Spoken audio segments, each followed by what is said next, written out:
नमस्कार, मैं हूं अर्चित और आप देख रहे हैं एटीवी टाइम्स। चलिए रुक करते हैं इस खास खबर पर। मोदी सरकार के तीसरे कार्यकाल के पहले संसद सत्र में विपक्ष एक बार फिर हंगामा करने पर उतारू है।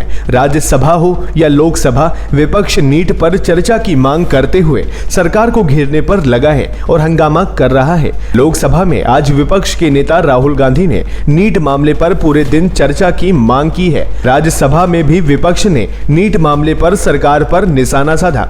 विपक्ष के नेता मल्लिकार्जुन खड़गे ने अपने भाषण में सरकार पर निशाना तो साधा ही, इसके साथ साथ चुनाव में भाजपा के वादों पर भी सवाल उठाए। इसी के साथ उन्होंने एक ऐसी बात बोली जिस पर सभापति जगदीप धनखड़ भी हंस पड़े।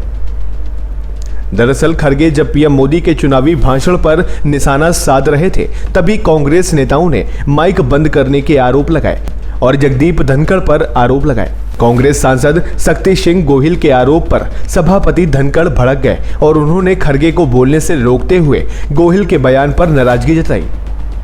इसके बाद जब फिर खड़गे बोलने लगे तो कांग्रेस नेता प्रमोद तिवारी ने यह आरोप लगाया और सभापति ने फिर खड़गे को बैठने को कहा।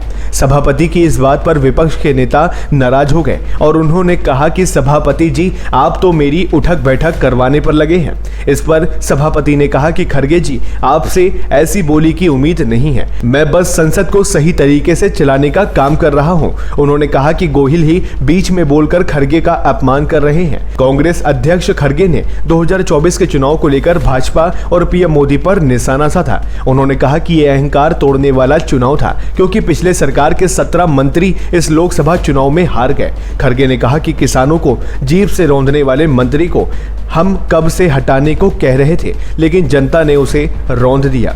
खड़गे ने आगे शायराना अंदाज में कहा, कभी घमंड मत करना, तकदीर बदलती रहती है, शीशा वही रहता है, बस तस्वीर बदलती रहती है। खड़गे बोले, चुनाव में ऐसा ही भाषण दिया जा रहा था और हमें घमंडिया गठबंधन कह रहे थे, लेकिन अब जनता ने इनका घमंड तोड़ दिया।